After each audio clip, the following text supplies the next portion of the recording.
So under today's terms, you cannot live with it. And there is no way to circumvent inflation. There's no way to make it easier. All of us have to pay, and we are paying dearly because of inflation.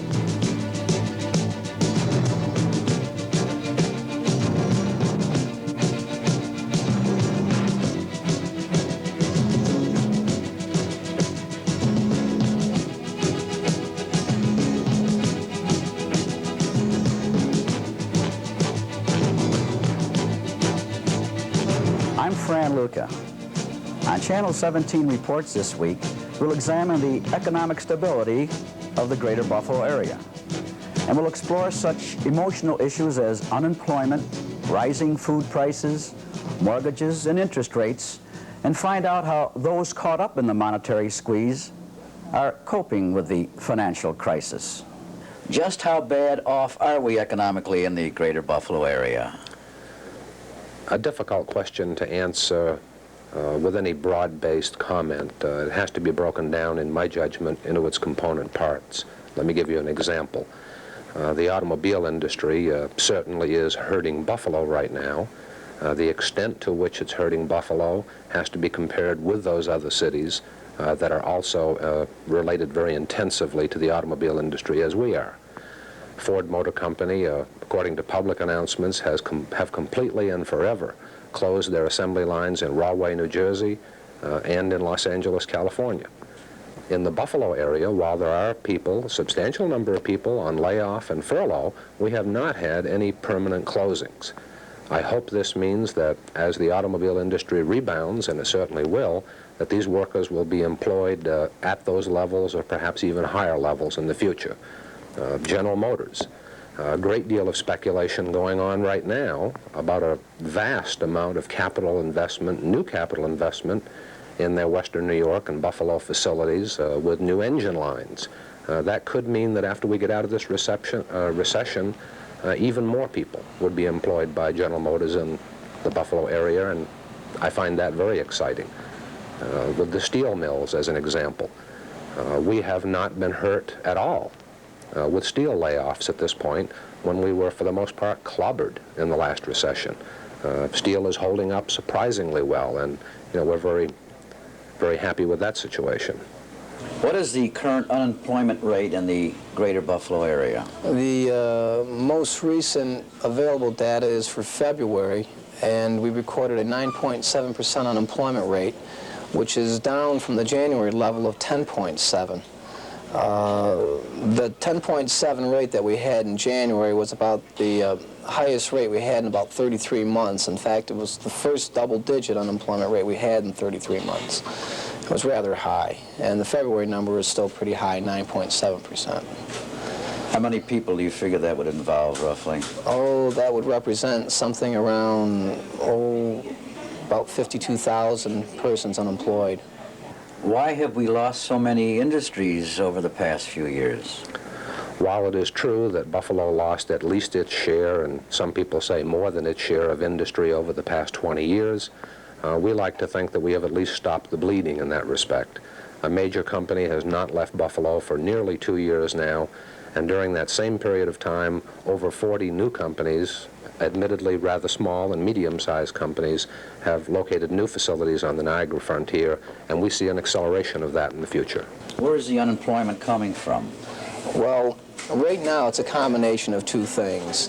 We've been having a number of layoffs in the automotive and the automotive-related industries, the primary metals, fabricated metals, and transportation equipment industries, as well as of the post-Christmas layoffs in the non-manufacturing sector. So the combination of the layoffs after Christmas in conjunction with the layoffs in the automotive industries are driving the unemployment up in the area. We'll see some slackening in the unemployment in March as people get rehired in the non-manufacturing sector who are laid off. But as far as manufacturing is concerned, we're going to still see some high levels of unemployment in that sector. How many automotive workers do you figure are laid off here in the Buffalo area? Since about September, there's been a decrease in the three industries, the transportation equipment, primary fabricated metals. We saw a decrease of almost 5,000 jobs. and they're all pretty much auto-related. All auto-related. The fabricated metal supplies parts to the automotive industry, as well as the steel industry is a prime supplier of steel. And because of declining sales, they have suffered unemployment. Let me give you a back to work card. Keep this in your book. This is used only when you go back to work full time. Right. And answer questions 1 through 9.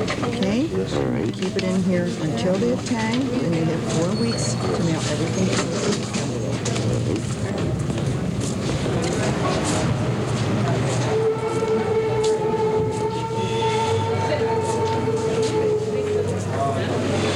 What brings you to the New York State Unemployment Office? Well, I have a job. I'm laid off from Chevy. How long did you work at Chevy?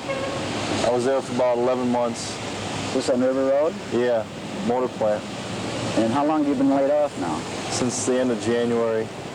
And do you have any additional supplementary help besides unemployment? Yeah, they offer it for 26 weeks, and it comes out to about 95% of your pay. It's working out pretty good. But like I say, it only lasts for half a year. So are you married? No, Do you have any obligations that you have to worry about? not really, not any family. I got my truck. When did you buy that? I've had that for over a year. How much does something like that cost? That's a $10,000 truck. So what happens when your checks run out? What are you going to do with the truck? Well, it's not all that important to me. I could just as easily sell it. It's not that big of a deal. So what happens to you when the 26 weeks run out? Are you going to look for another job, or are you just going to hang Oh, yeah. I'll probably start looking even before the end of the 26 weeks.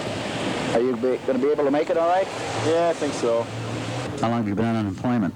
On and off since January, 1-2 weeks at a time. Where did you work? Loblaw Bells, And Bells Incorporated, supermarkets. So how many more weeks do you have to collect? Oh, about 20. Do you have any obligations, or are you feeling the pinch in any way? Oh yes, you feel the pinch. It's quite a bit of money less than what you would earn if you were working. Do you have a family? Yes. Do you have to sacrifice in any way, or is there anything that you're cutting out? Yeah, you just don't pay your bills on time. And some you don't pay at all. So how are you getting by? Best I can. What do you see in the future for the Western New York area on the economic scene? I think it's going to be bad. I don't think there's any chance of making a living here. Looks like we have a family affair here at the unemployment office. Where did you work? Harrison Radiator out in Lockport. And how long did you work there? 3 years. And how long have you been laid off? Well, I was laid off first, after the first of the year. I got laid off for 6 weeks, okay? And they called us back for a little bit, and then I'd been laid off again since the 11th of April. And your wife also was a laid-off worker? Yeah, Where did you work? Wilson Farms in Tonawanda. And how long have you been out of work? Almost 6 months. You find it a little rough feeding these little guys? Yeah. Are you cutting corners or sacrificing in any way? Yeah, pretty much. We never go out. Are we in the beginning of a recession? Everything that we have seen indicates that we indeed are in a recession. Most speculative thinking at this point is aimed toward how long it will last and how severe it will be. Statistics would clearly indicate that the recession probably began in January, certainly no later than the middle of February, and I think it's certainly here. How long it'll last, that's another matter. Our people are of the opinion that you might get an upturn maybe late in 1980, perhaps early 81. Do you see spending patterns changing? I think you'll see spending patterns changing. I think we're perhaps beginning to see it now. There have been a number of layoffs, as you know, in the greater Buffalo area. I think that's beginning to frighten certain people. I know it concerns me. And I think that when people are concerned, they begin to, shall I say, pull in their horns a little bit and spend a little less, be a little more careful about their money, and I think we see that today. Would you consider yourself comparatively new in the building business? Not really, Fran. We've been in since 1971, so we're a 9-year-old company. Well, then, as a rather small building corporation, what effect has the economy had on your business? It has not been disastrous. I'll stop short of that. It has not been good. A year ago to date, we had 12 sales on the books. We build between 15 and 20 houses a year. Last year, we finished out with 21 sales. This year, we have only 8 sales, so we're down 75% from a year ago. How has the increase in construction materials and labor affected your business? Some areas are up, a few areas like lumber are down, but overall we're about 12 to 13% ahead of where we were this time last year. How about your buying power? Has this been affected? Oh, considerably, and that relates directly to what the problem is all about, the interest rates. A company like ours depends heavily on borrowed money, 2 types, short-term commercial money we use to construct the dwellings, and then for sales to individuals and for holding the dwellings for any time over 1 year, we have to look for mortgages or long-term financing. And in both sectors, the interest rates have skyrocketed, as you know. So a year ago, for our short-term money, we were paying in the neighborhood of 12, maybe 12.5%. Today, we're paying in the area of 20% for that same money. Therefore, we cannot use that money, as much of it, because we can't afford to buy that kind of money. And we don't have the money, so we can't make the purchases we did a year ago. What kind of a monthly payment are we talking about on the average home, and just how does that work? Take a $50,000 mortgage. A year ago, for the principal and the interest, we would be talking somewhere in the neighborhood of $300 to $350. Today, for that same mortgage, forgetting points, money that you pay up front to obtain that mortgage, forgetting that, going to the high side of 18%, you're looking over $600 for that same mortgage. More in the neighborhood of $700. What about the average young couple? Obviously, very few can afford to buy a new home. How is the economy affecting them? Steve and Judy Flato. Steve, how long have you and Judy been married? We've been married a year, a couple months. What are your priorities? Well, someday we hope to own a home and have a family. Judy, how do you find the economic conditions here in Western New York? Are you having a tough time, food prices and shopping, etc.? Is it difficult? Definitely. It is. It's hard to keep in our budget, you know. Now, you both work. Where do you work, Judy? I work at St. Mary's School for the Deaf. What do you do? I'm a recreation therapist there. And Steve, how about you? I'm a truck driver for Ailing and Corey, paper distributor downtown Buffalo. Have you thought of buying a home? Yes, we have. Matter of fact, we were out looking for them in the past few months, and with the rising cost of housing and the interest rate, and we just can't compete with it. Now, did you save for a down payment? Yeah, we could have come up with 5% down, but the monthly mortgage rate with the taxes and everything would have been outrageous. We just couldn't swing it. It was too much. We talked to a banker who sympathized with young couples such as yourself, and he feels that young people, if they could just hang in a bit longer and get a better down payment, a bigger down payment, that they'd be able to swing it. Could you have waited a little longer? Well, we probably could have, but the thing about waiting is that the interest rate just keeps going up, and that's you can't compete against that. Nothing you can do about that. How about you, Judy? Are you planning a family? Oh yes, we both want to have children in the future, but it'd be nice if we could have a home for them and, you know, a nice place for them to live, and we'd like to be a little more financially stable, but things are getting tougher and tougher. What advice do you have for a young couple, possibly with a double income, interested in buying a home at this time? As I said, now I'll restate that, because I really do believe this, that if a person can afford a house now, whether it's a new home, such as, of course, we're interested in selling, or a used home, if they can afford the monthly payments and they can qualify for the mortgage they need to buy that house, they should buy now, because prices are not coming down. I believe that the Carter administration and the Federal Reserve Bank have made the building industry the scapegoat, and they have dumped it all on us to control inflation. And the sad thing is, Fran, it is not working. The prices are not coming down. They may stabilize briefly, but once the Fed sees that it must fire up the economy to avoid an economic collapse, and mortgages are available again and homes start to go, the product cost is going to increase significantly, and therefore the price to the consumer is going to be right back up there. How do you see the market today? Is it sluggish? It has been reduced. There are people who have taken themselves out of the marketplace because the publicity has been negative, and they don't realize that there are some very satisfactory solutions to buying a home. They think that there is no mortgage market at all. That's really not true. There are a lot of solutions, but they have to go to somebody that's very qualified.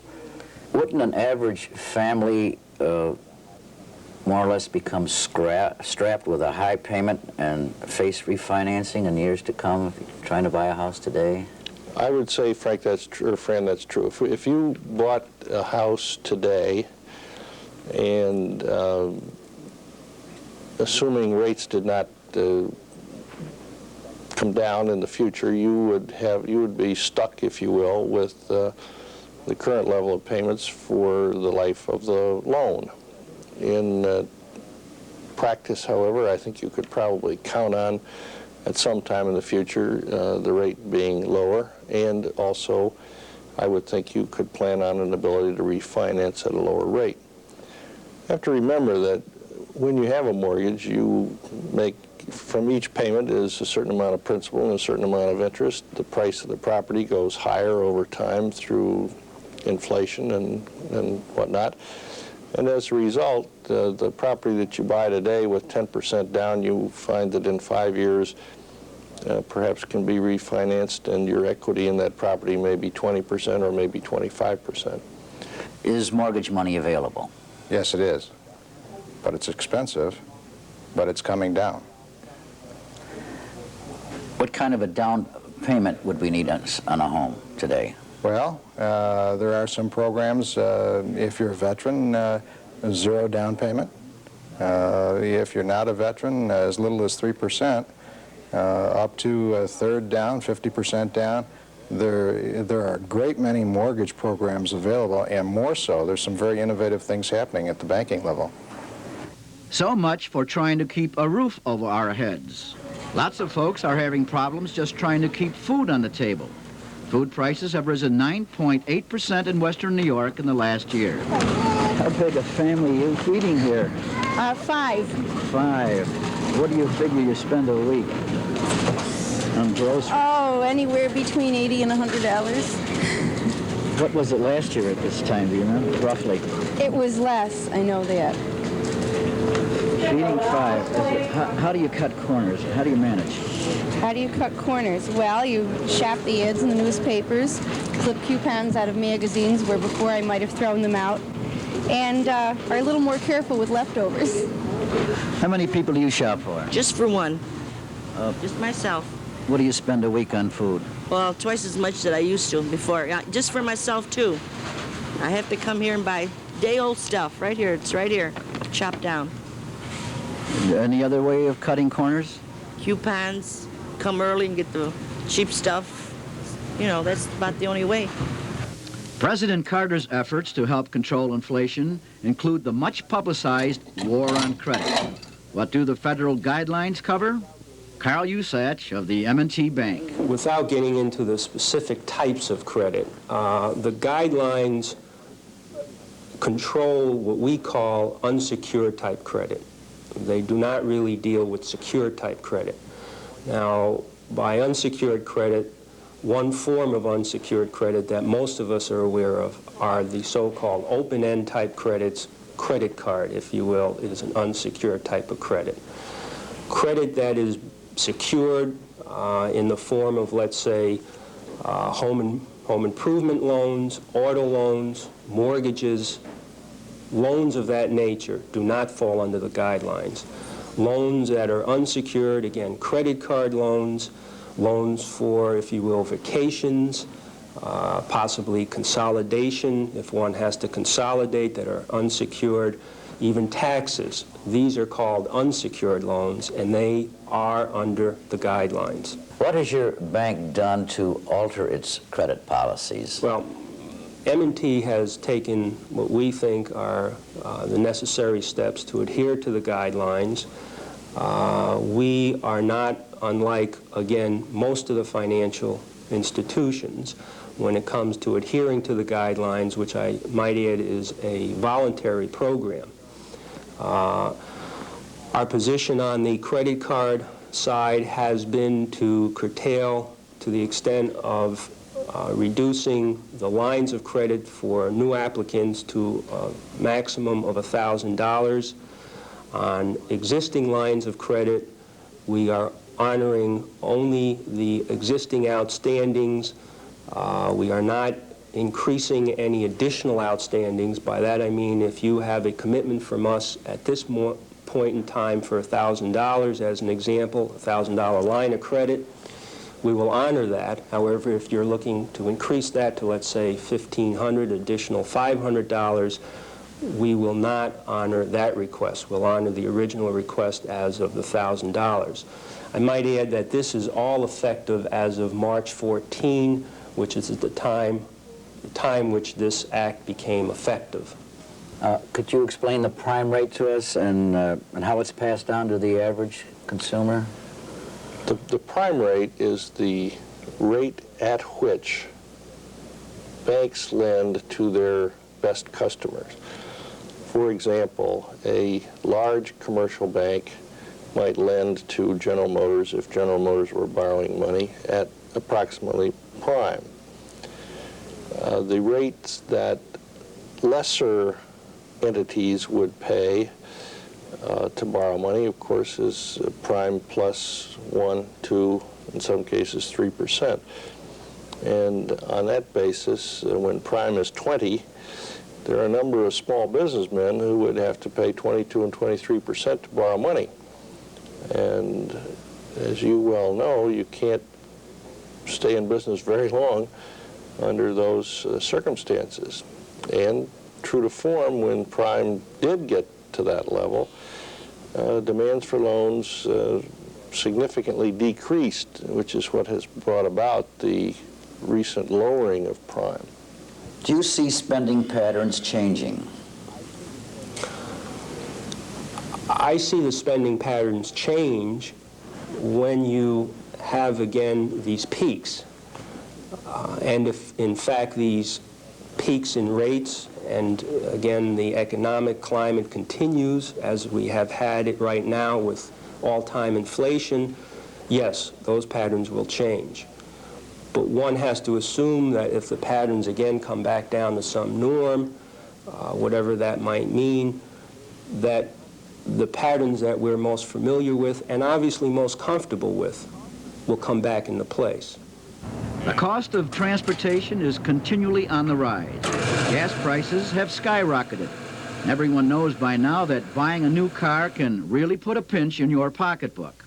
Foreign car sales aren't doing too badly, but American car sales are really in a slump. Al Penn of Hunt for Chevrolet. What is your overall assessment of the automotive sales picture in the greater Buffalo area? Right now we're at a slowdown. I would say probably around 22% as far as sales are concerned. Who is buying the big cars today? There are still people buying the big cars, the people that are in the upper middle class, the people that have been on, have had jobs for approximately 10 to 15 years in the age bracket of 40 to 60. How about the little cars? Who's buying them? The little cars are being purchased by almost anybody from 18 to 65. Some of them are buying them as second cars, some as their first car. Basically, I would have to say everybody is buying them. What do you see in the future for the greater Buffalo area? In the very immediate future, we'll say the next quarter or two, we're not going to see much change from what we're having. We're going to continue to see high unemployment rates. high number of persons unemployed, specifically in the industries we covered, the automotive and automotive-related industries. When we get into the next fiscal year, into 1981, people's spending patterns will have changed by then. It's going to take a while for people to readjust and go back to their own spending habits that we've seen over the last maybe 5-6 years, beginning of this decade. So that although by the end of 81, I think that we'll see higher employment, things will turn around, but people's spending won't catch up. We're going to see less consumer spending, and this may lead us into what we're calling a consumer-based recession, where people's spending patterns are going to affect the retail trade outlets, and manufacture of consumer goods may go down as a result of that. But by the very end of the fiscal year 81, we're talking about 18 months from now, we may see an improved economic situation. I'm frankly very encouraged about the greater Buffalo area. As you well know, we are about to build a new building in downtown Buffalo. We are committed to the redevelopment of downtown Buffalo. We've developed a new slogan, "You can believe in Buffalo," and frankly we do believe in Buffalo, and we're very encouraged about what's going on in the city now and what we see will be going on in the city in the years to come. I am an optimist on this area. There have been opportunities to go elsewhere with this kind of business, and perhaps ones that are more attractive, the Sun Belt, where everybody thinks of. But this area has its God-given gift out there in Lake Erie. The natural resource that lake offers in the future is going to, I believe, bring back people, industry that has already left. And of course, as the industry comes back, so do the people. This area, I believe, has seen bottom, and I sincerely believe that we're going to see a significant growth in the next, well, if not in the next 5 years, the 5 years after that and thereon. We have in Buffalo right now nearly $1 billion in new construction going on. Such very visible projects as the Rapid Transit, the Hilton Hotel, which will open this month, the Waterfront Village, which started construction last month and will be probably well over $150 million project over the next 5 or 6 years. Again, a long on-term going commitment to construction. The new Hyatt Hotel, the headquarters of Buffalo Savings Bank, which we hope will get underway this year, again, $100 million in construction. We're headed in the right direction. We have to work very hard as a business community and as a total community to keep these projects online and someday hope that we're going to get where we all want to be.